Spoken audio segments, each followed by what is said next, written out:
আপনারা সবাই অবগত আছেন যে বাংলাদেশের বিভিন্ন কম্পিটিটিভ এক্সাম পরীক্ষায় পার্সেন্টেজ থেকে একটা অঙ্ক আসে এবং পার্সেন্টেজের যদি প্যাটার্ন বিবেচনা করা হয় তবে আজকে যেই উদাহরণগুলো এনেছি আমার ক্লাসে সেই উদাহরণগুলো থেকে প্রায়ই দেখা যায় প্রত্যেক পরীক্ষায় একটা না একটা অঙ্ক আসছে। পার্সেন্টেজ থেকে ইউজুয়ালি একটার অধিক অঙ্ক আসে, তবে একটা অঙ্ক থাকেই এই টাইপের পার্সেন্টেন্সের স্পেসিফিক এই টাইপের অঙ্কগুলো। তো চলুন শুরু করা যাক। মানে শুরু করার আগে আরেকটু বলি যে এই চারটা অঙ্ক যে এখানে আছে, এই চারটা অঙ্কই কোনো না কোনো কম্পিটিটিভ এক্সাম পরীক্ষায় আসছে বিগত সালে। এইগুলো হচ্ছে সরাসরি এক্সাম থেকে নেওয়া প্রশ্ন। তো চলুন শুরু করা যাক।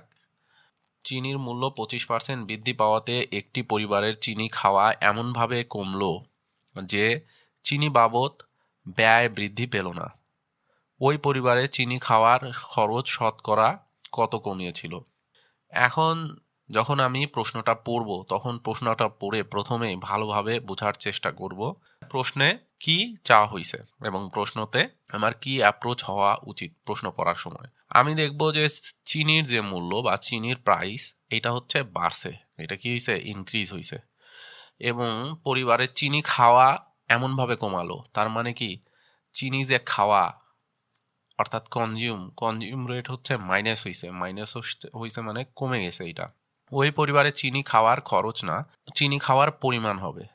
এটা সরি একটু মিস্টেক হয়েছে, ওইখানে হবে কি চিনি খাওয়ার পরিমাণ শতকরা কত কমিয়েছিল। আমরা দেখি যে প্রথমে চিনির মূল্য 25% বৃদ্ধি পাইছে। 25% বৃদ্ধি পাইছে অর্থাৎ 25% ইনক্রিজ হয়েছে।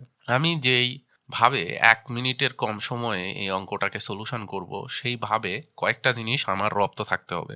তার মধ্যে 1 নাম্বার জিনিস হচ্ছে পার্সেন্টেজ থেকে আমি সরাসরি ভগ্নাংশে যাইতে পারি কিনা। যদি আমি যাইতে না পারি তাহলে আমার পক্ষে 1 মিনিটের ভিতরে এইটা সলিউশন করা সম্ভব হবে না। কাজেই যারা যারা 1 মিনিটের কম সময়ে সলিউশন করতে চাচ্ছেন তাদের অবশ্যই পার্সেন্টেজ থেকে ভগ্নাংশে কিছু কিছু ইম্পর্টেন্ট পার্সেন্টেজ অর্থাৎ হচ্ছে 50%কে সরাসরি এর ভগ্নাংশ হাফ বলতে হবে। আবার 20% মানে সরাসরি হচ্ছে 1/5 বলতে হবে। তারপরে হচ্ছে 25% মানে হচ্ছে সরাসরি 1/4, এটা জানতে হবে 1/4। আপনি যখন এটা জানবেন ঠিক তখনই ওই মুহূর্তেই আপনি 1 মিনিটের কম সময়ের ব্যবধানে এই অঙ্কের সলিউশন করতে পারবেন। তাহলে আমরা কি দেখতেছি, পার্সেন্টেজ এবং ভগ্নাংশের সম্পর্ক যাহা 25% তাই হচ্ছে 1/4। তার মানে হচ্ছে 25% মানে হচ্ছে 1/, এইখান থেকে আমরা একটা, এটা হচ্ছে প্রথম স্টেপ। দ্বিতীয় স্টেপ হচ্ছে এইটাকে একটা ইউনিট হিসেবে ধরবো এই 4, অর্থাৎ চিনির মূল্য 25% বৃদ্ধি পাওয়ায় অর্থাৎ 1/4 বাড়ছে। তার মানে যদি এখানে এই 4টাকে ধরবো বেস, যদি আগে 4 টাকা থাকতো 1 টাকা বাড়ছে, বেড়ে হয়েছে 5 টাকা। 25% বাড়ছে মানে হচ্ছে 4 টাকায় 1 টাকা বাড়ছে। অর্থাৎ আগে যদি হচ্ছে সে 4 টাকা চিনির দাম থাকতো, এখন চিনির দাম বাড়বে হচ্ছে 1 টাকা, হবে হচ্ছে নতুন 5 টাকা। এটা হচ্ছে প্রাইসের রেশিও। আর এইখানে পড়ার সময় আমরা দেখছি যে চিনির মূল্য 25% বৃদ্ধি পাওয়ায় একটি পরিবারের চিনি খাওয়া এমনভাবে কমালো, অর্থাৎ মূল্য বৃদ্ধি পাইল এবং খাওয়া কমালো। তাহলে মূল্য বৃদ্ধি পাওয়ার সাথে খাওয়া কমানো সম্পর্ক হচ্ছে ইনভার্স। ইনভার্স মানে হচ্ছে বিপরীত। অর্থাৎ এইখানে যে রেশিও হয়েছে প্রাইসের, এই টাইপ অঙ্ক করতে গেলে সবসময় প্রাইসের সাথে কনজিউমের যে সম্পর্ক সেটা হবে বিপরীত। অর্থাৎ প্রাইস যদি 4/5 হয়, 4:5 হয়, তাহলে কনজিউম হবে 5:4। অর্থাৎ কনজিউম আগে বেশি করতো, এখন কম করতেছে 1 ইউনিট। তাহলে আমরা কনজিউম করতো আগে যদি 5 করতো, এখন করতেছে কি 4, অর্থাৎ এদের মধ্যে পার্থক্য হচ্ছে 1। আপনাদের বোঝানোর জন্য আমার 1 মিনিটের বেশি সময় লাগতেছে, যখন আমি নিজে করব তখন 1 মিনিটের কম সময়ে হবে। তো প্রথমবার 1 মিনিটের বেশি সময় লাগতেছে আপনাদের বোঝানোর স্বার্থে। তো 5 ইউনিট আগে কনজিউম করতো, এখন 4 ইউনিট করছে, অর্থাৎ সেটা কমছে হচ্ছে 5-এর মধ্যে 1, এত ভগ্নাংশ পরিমাণে কমছে। তো এখন আমরা ভগ্নাংশ পেয়ে গেছি, আর এটাই হচ্ছে কাঙ্ক্ষিত অ্যান্সার, সেটা হচ্ছে 1/5। এটাকে যদি পার্সেন্টেজে প্রকাশ করি 1/5 তো নাই, তো 1/5 যদি এই চার্টে দেখি তাহলে 1/5 মানে হচ্ছে 20%। তাহলে এইটা উত্তর হবে কি 20%। যারা যারা পার্সেন্টেন্সে রূপান্তর করতে পারেন না তারা তারা 100 দিয়ে গুণ করবেন 1/5-কে, তাহলে 5 অক্ষে 5, 5 20-এ 100, তাহলে 20%। নিচের উদাহরণটায় যাই। যদি তেলের মূল্য 25% বৃদ্ধি পায় তবে তেলের ব্যবহার শতকরা কত কমালে? এটা হচ্ছে একটা ভাবনামূলক প্রশ্ন, মানে শর্তযুক্ত, কন্ডিশনাল, যে এত বৃদ্ধি পাইলে কত কমাইতে হবে, তাইলে এটা রিয়ালিটি নাই। আচ্ছা, এখনো হয় নাই, হলে কি হবে, এই টাইপের প্রশ্ন।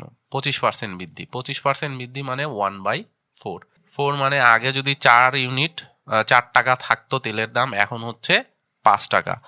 তো তেলের ব্যবহার শতকরা কত কমালে, তার মানে হচ্ছে যে বাবদ ব্যয় বৃদ্ধি পাবে না। ব্যয় হয়তো আগে কত 4, ব্যয়টা 4-এই রাখতে হবে, আর এখন আছে কত 5। এটা হচ্ছে প্রাইস, তাহলে কনজিউমটা, তেলের ব্যবহারটা আমি কমাবো হচ্ছে 5 ইউনিট আছে, 1 ইউনিট কমাই দিব। 5 ইউনিটে আমাকে কমাইতে হবে, সরি 25% বৃদ্ধি পায়, তবে তেলের দাম শতকরা কত কমালে তেল বাবদ ব্যয় বৃদ্ধি পাবে না। অর্থাৎ 5-এ যদি আমি 1 ইউনিট কমাই তাহলে আমার বৃদ্ধি পাবে না। তাহলে এটা হবে 1/5, 1/5 মানে হচ্ছে 20%। 3 নাম্বার প্রশ্ন। 3 নাম্বার প্রশ্নটা খুবই, মানে এই টপিকের একটু অ্যাডভান্স প্রশ্ন। এই প্রশ্ন খুবই ইম্পর্টেন্ট, এটা অনেক পরীক্ষাতে আসে, এই ধরনের প্রশ্ন বারবার রিপিট হয়। তো একটু একবার যদি আপনি এই প্যাটার্নের প্রশ্ন শিখে যান, তো পরবর্তীতে এই প্যাটার্নের সংখ্যা চেঞ্জ করে যতই অঙ্ক দিক, আপনি এই অঙ্ক সলিউশন করতে কোনো বেগ পেতে হবে না। তো দেখি, কলার দাম 20% কমে যাওয়ায় 12 টাকায় পূর্ব অপেক্ষা 2টি কলা বেশি পাওয়া গেল, বর্তমানে একটি কলার দাম কত টাকা? তাহলে কি হচ্ছে, দাম কমতেছে আর হচ্ছে কি 2টা কলা বেশি পাওয়া যাচ্ছে, তার মানে দাম কমার সাথে খাওয়ার সম্পর্ক হচ্ছে ইনভার্স, দাম কমে গেল, কলা খাওয়া যাচ্ছে বেশি। দাম কত কমছে 20%, 20% মানে হচ্ছে 1/5। তার মানে আগে যদি দাম ছিল হচ্ছে 5 টাকা, মানে দাম যদি বেশি থাকে তাহলে 1 টাকা কমে সেটা বর্তমানে হয়েছে 4 টাকা। তাহলে এটা হচ্ছে প্রাইসের রেশিও। আর কনজিউমের রেশিও হবে, আগে যদি সে 4টা খাইতে পারতো, এখন সে খাচ্ছে হচ্ছে 5টা। আগে যদি পারতো হচ্ছে 4টা, আগে ওল্ডে 4টা খাইতো, এখন সে একটা বেশি খাইতে পারতেছে 5টা। মানে প্রাইস যেই রেশিওতে হবে, অর্থাৎ এই রেশিওতে, এটা মনে রাখতে হবে, এটা খুবই ইম্পর্টেন্ট। প্রাইস যেই রেশিওতে হবে, কনজিউম তার ইনভার্স হবে, উল্টা হবে। অর্থাৎ হচ্ছে আগে যদি 4 টাকা, আগে যদি 4 ইউনিট সে কনজিউম করতে পারতো, এখন সে প্রাইস কমার কারণে, দাম কমে গেল, ঠিক আছে, কমার কারণে সে 1 ইউনিট বেশি পারতেছে। তাহলে এখন দেখেন যে এই যে 4 আর 5 এর ব্যবধান হচ্ছে 1 ইউনিট। এই 1 ইউনিট ব্যবধান হচ্ছে, কিন্তু সেই 1 ইউনিটের কারণে 2টা কলা বেশি খাইতে পারতেছে। তো 1 ইউনিটের জন্য সে কি 2টা কলা বেশি খাইতে পারতেছে, তাহলে 1 ইউনিট সমান সমান হচ্ছে 2টা কলা। তাহলে 5 ইউনিট এখন বর্তমানে সে খাচ্ছে, তাহলে 5 সর্বমোট, মানে টোটাল খাচ্ছে হচ্ছে সে 5 ইউনিট, মানে হচ্ছে 5 দুগুণ 10টা কলা। তাহলে 10টা কলার বর্তমান দাম কত, মানে এই 2টা সহ 12 টাকায় পূর্বের অপেক্ষা 2টা, মানে 2টা কলার দাম কিন্তু এখানে 12 টাকা না, অনেকে কনফিউশন করে। টোটাল মানে এই 2টা সহ আগে যে 4 ইউনিট পাওয়া যাইতো, অর্থাৎ 8টা কলা যে পাওয়া যাইতো, 8 আর এই 2টা এখন বেশি, তাহলে এই 10টা কলার দাম হচ্ছে 12 টাকা। তাহলে একটা কলার দাম এখানে চাইছে, তাহলে 10টা কলার দাম যদি 12 টাকা হয়, একটা কলার দাম হচ্ছে 12 ভাগ 10 সমান সমান 1.2। তাহলে এখানকার অ্যান্সার হবে 1.2। আর একটা বার বোঝেন, এখানে হচ্ছে আগে হচ্ছে 4 ইউনিট কলা পাওয়া যাইতো, দাম কমার ফলে এখন 5 ইউনিট কলা পাওয়া যাচ্ছে। 1 ইউনিট যে তারতম্য হচ্ছে, যার ফলে 2টা কলা বেশি পাওয়া যাচ্ছে। তাহলে আগে কলার পরিমাণ কত ছিল, আগে 1 ইউনিট সমান সমান যদি 2টা কলা হয়, 4 ইউনিট আগে খাইতো, তাহলে 4 দুগুণা 8টা কলা সে আগে খাইতো, আগে 8টা। এখন সে 5 ইউনিট খাচ্ছে, অর্থাৎ হচ্ছে আগে যদি মানে 8টা কলা খাইতো, এইভাবে আসলেও আপনি বুঝতে পারবেন যে 8টা এবং এখন আর একটা বাড়ছে, 2টা বাড়ছে, তাইলে 8 আর 2-এ 10টা কলা। তো 10টা কলা কত টাকায় পাওয়া যাচ্ছে? 12 টাকায় এই 10টা কলা পাওয়া যাচ্ছে। তাহলে একটা কলার দাম হচ্ছে 1.2 টাকা। পরের প্রশ্নে যাই।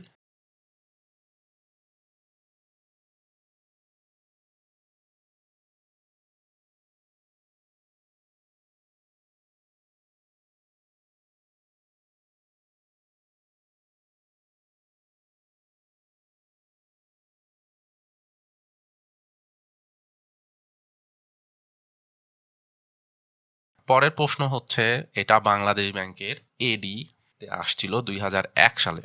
If an organization increases its staff salary by 25%, যদি কোনো প্রতিষ্ঠান তার স্টাফদের অর্থাৎ কর্মচারীদের স্যালারি বাড়ায় 25% বাড়ায়, ইনক্রিজ মানে হচ্ছে বৃদ্ধি করে, by what percent must it now decrease the salary to return to the original amount?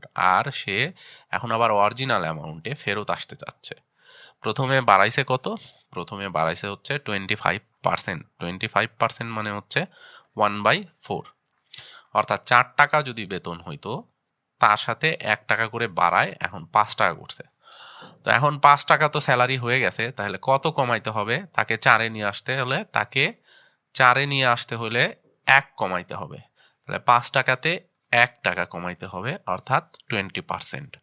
1/5 অর্থাৎ 20%। এই ধরনের অঙ্কগুলো সহ আরও কম্পিটিশন এক্সামে খুব কম সময়ে আপনারা কিভাবে ডিফিকাল্ট অঙ্কগুলো সলভ করতে পারেন সেটার ভিডিও আসছে। আমার ইউটিউব এবং ফেসবুক চ্যানেলে আমি আপলোড দেব। আমার ইউটিউব চ্যানেলটা আপনারা সাবস্ক্রাইব করতে পারেন এবং আমার ফেসবুক পেজেও আপনারা দৃষ্টি রাখতে পারেন। এবং নাটোরের শিক্ষার্থীদের মধ্যে যারা জব প্রিপারেশন নিতে চাচ্ছেন এবং ম্যাথে আপনারা যারা উইক এবং মনে করছেন যে আমার এই টেকনিক বা আমার গাইডলাইন আপনারা ফলো করে কোনো জব অ্যাচিভ করতে চান, তবে অবশ্যই আমার সাথে যোগাযোগ করতে পারেন।